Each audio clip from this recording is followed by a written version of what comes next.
ഓം ശ്രീകൃഷ്ണാർപ്പണമസ്തു. എല്ലാവർക്കും നമസ്കാരം. ശ്രേഷ്ഠത്തിലേക്ക് എല്ലാവർക്കും സ്വാഗതം. കർമ്മദോഷ നിവാരണം, സുഖശ്രേഷ്ഠ ജീവനം. ഇന്ന് കർക്കിടകം 2. എല്ലാ ഭവനങ്ങളും രാമമന്ത്രം കൊണ്ട് അനുഗ്രഹീതമായിട്ടുണ്ടാവും അല്ലേ? അപ്പൊ രാമബാണത്തിനാണോ രാമനാമത്തിനാണോ ശക്തി എന്നൊരു ഡിബേറ്റ് പണ്ട് ഉണ്ടായി. അപ്പൊ ആ ഒരു കഥയിലൂടെ കുറച്ചു നേരം സഞ്ചരിക്കാം, എന്നിട്ട് ജ്യോതിഷത്തിലേക്ക് പോവാം. ശ്രീരാമചന്ദ്രൻ അയോധ്യ വാഴുന്ന സമയമാണ്. അപ്പോൾ വിശ്വാമിത്രൻ അവിടെ സാമന്ത രാജ്യത്തില് നാട്ടുരാജ്യങ്ങൾ കുറേ ഉണ്ടാവുമല്ലോ, അപ്പൊ അതിൻ്റെയൊക്കെ എല്ലാം കൂടെ ഹെഡാണ് അയോധ്യ എന്ന് പറയുന്നത്. അപ്പൊ ഇതുപോലെ ഒരു ചെറിയ നാട്ടുരാജ്യത്തിലേക്ക് വിശ്വാമിത്രൻ പോവുകയാണ്. അപ്പൊ അവിടെയുള്ള രാജാവ് നാമം ജപിച്ചുകൊണ്ട് സ്വയം മറന്നു നിൽക്കുന്ന ഒരു സമയമായിരുന്നു. അപ്പോഴാണ് ഈ മുനിയുടെ വരവ്.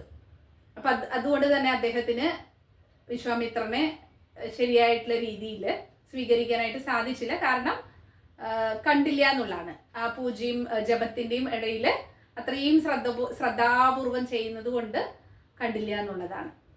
അപ്പൊ ഇതിൽ കുപിതനായിട്ട് വിശ്വാമിത്രൻ അയോധ്യയിലെത്തുകയും രാമചന്ദ്രനോട് പറയുകയാണ്, നാട്ടുരാജ്യത്തിൽ ഇങ്ങനെ ഒരു സംഭവം നടന്നിട്ടുണ്ട്, അതിന് തക്കതായിട്ടുള്ള ശിക്ഷ കൊടുക്കണമെന്ന്.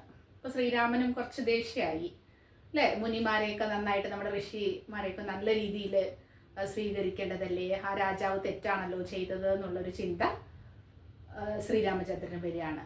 അപ്പോൾ തീർച്ചയായിട്ടും അവർക്ക് വേണ്ടതായിട്ടുള്ള ശിക്ഷ കൊടുക്കാമെന്ന് മുനിയോട് വാഗ്ദാനവും കൊടുക്കുകയാണ്.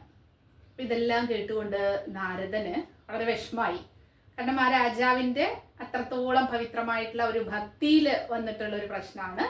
അപ്പൊ അത് പ്രശ്നമാണോ എന്ന് പറയാനായിട്ട് സാധിക്കില്ലല്ലോ, മനഃപൂർവ്വം ചെയ്തതല്ലല്ലോ.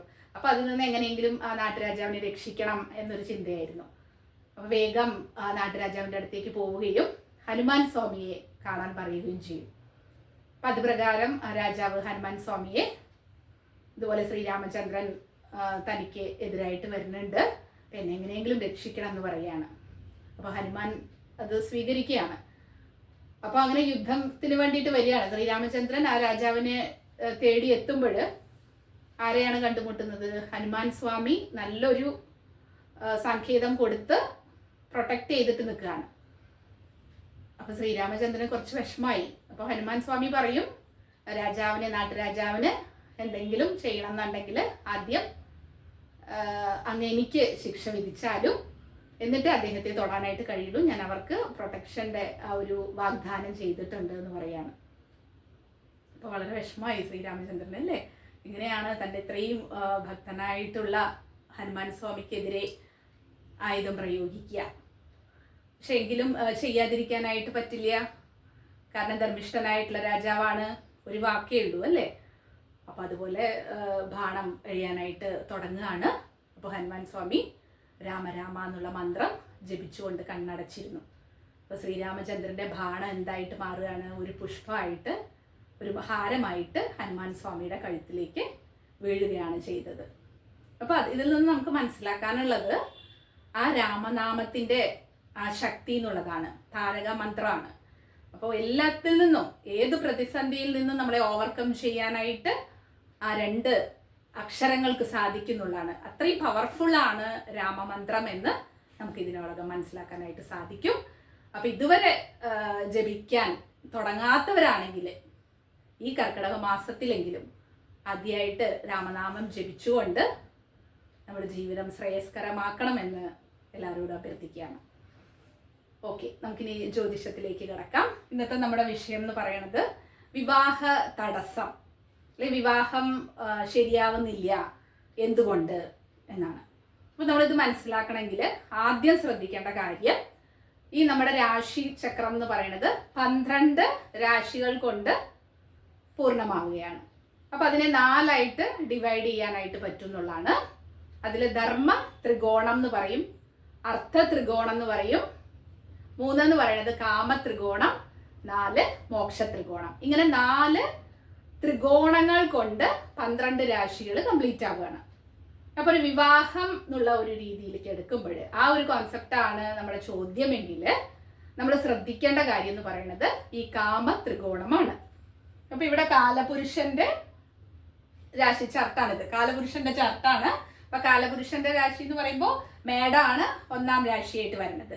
അപ്പൊ മിഥുനം, തുലാം, കുംഭം 3, 7, 11 ഈ 3 ഭാവങ്ങൾ നമുക്കതിനെ ഒരു ഈ 3 കൂടെ നമുക്ക് ഒന്ന് ആയിട്ട് സമ്മറൈസ് ചെയ്യുമ്പോൾ അതിന് വായു തത്വമുള്ള വായു രാശി എന്ന് കൂടെ നമുക്ക് വളരെ ഈസി ആയിട്ട് ഓർക്കാനായിട്ട് പറയാനായിട്ട് സാധിക്കും. മിഥുനം, തുലാം, കുംഭം 3, 7, 11 ഇതാണ് കാമ ത്രികോണം എന്ന് പറയുന്നത്.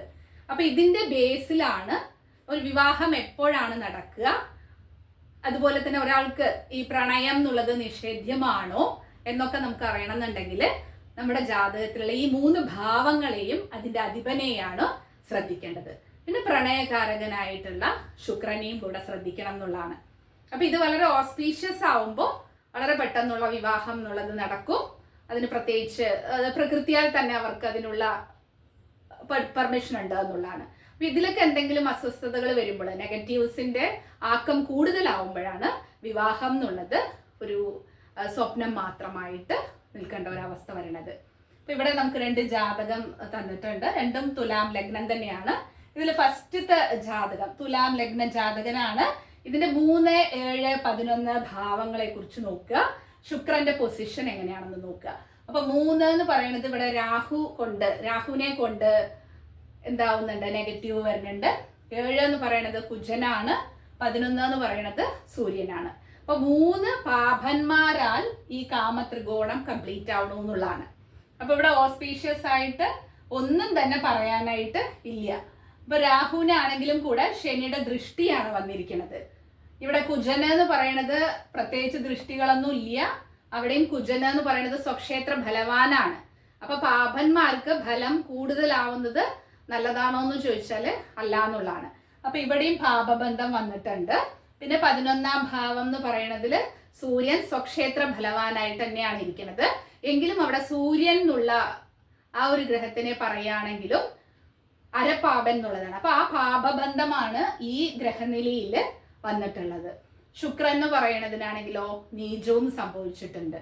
അതുകൊണ്ട് ഈ ഒരു ജാതകം എന്ന് പറയുന്നത് ഒരു 50 വയസ്സ് വരെയൊന്നും വിവാഹത്തിന് സാധ്യതയില്ലാത്ത ഒരു ജാതകമാണ് ഇങ്ങനെ ഒരു കോമ്പിനേഷൻ വരുന്ന സമയത്ത്. ഇനി അധിപനെ നോക്കുകയാണെങ്കിലും ഇവിടെ ഗുരുവാണ്, നീചം സംഭവിച്ചിട്ടുണ്ട്, സൂര്യൻ തന്നെയാണ്. അപ്പൊ ആ അധിപന്മാരെ നോക്കുമ്പോഴും ഒരു ഓസ്പീഷ്യസ് ആയിട്ടുള്ള ഒരു പ്ലാനറ്റിന്റെ കോമ്പിനേഷൻസ് ഇവിടെ വരുന്നില്ല എന്നുള്ളതാണ്. അപ്പൊ അതുകൊണ്ട് ഇത്തരം ജാതകങ്ങളാണ് വിവാഹം എന്ന് പറയുന്ന ഒരു കടമ്പ കഴിഞ്ഞു കിട്ടുക എന്ന് പറയുന്നത് ബുദ്ധിമുട്ടായിട്ടുള്ള കാര്യം.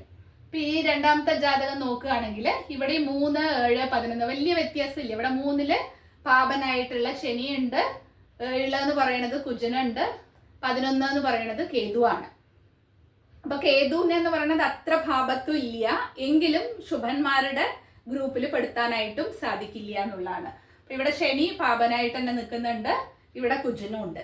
പക്ഷെ ഈ ഒരു ജാതകം എന്ന് പറയുന്നത് കുറച്ച് ലേറ്റ് ആയിട്ട് ഒരു 34 വയസ്സ് അങ്ങനെയുള്ളൊരു പ്രായത്തിലൊക്കെ വിവാഹം നടന്നിട്ടുള്ള ഒരു ജാതകമാണ്. അപ്പൊ എന്താണ് അവിടെ വ്യത്യാസം? ഇവിടെ എന്ന് പറയുന്നത് 7ാം ഭാവാധിപനാണ്, കുജനാണ്, സ്വക്ഷേത്ര ഫലവാനാണ്. എങ്കിലും അവിടെ 27 ഡിഗ്രിയിലാണ് കുജൻ നിൽക്കുന്നത്.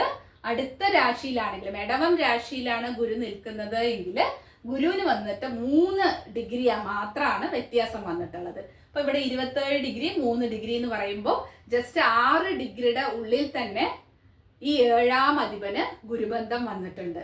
അപ്പൊ അതാണ് അവിടെ ജാതകത്തിൽ ഓസ്പീഷ്യസ് ആയിട്ട് പറയുന്നത്. 7ാം ഭാവത്തിന് അവിടെ എന്തായി, പാപബന്ധം പോയിട്ട് ശക്തി ഉണ്ടായി എന്നുള്ളതാണ്. അപ്പൊ അതുകൊണ്ടാണ് ഈ കാമ ത്രികോണം നോക്കിക്കഴിഞ്ഞാല്, അതിന്റെ അധിപനെ നോക്കിക്കഴിഞ്ഞാല് നമുക്ക് വളരെ വ്യക്തമായിട്ട് ഈ വിവാഹ കാര്യം മനസ്സിലാക്കാനായിട്ട് സാധിക്കും. ഇനി ഒരു വിവാഹം നടക്കുന്നതും ഈ ഒരു പീരീഡിലായിരിക്കും.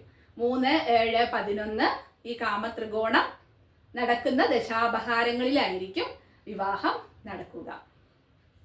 ഇനി പുതിയൊരു വീഡിയോവുമായിട്ട് കാണുന്നവരെ നന്ദി, നമസ്കാരം.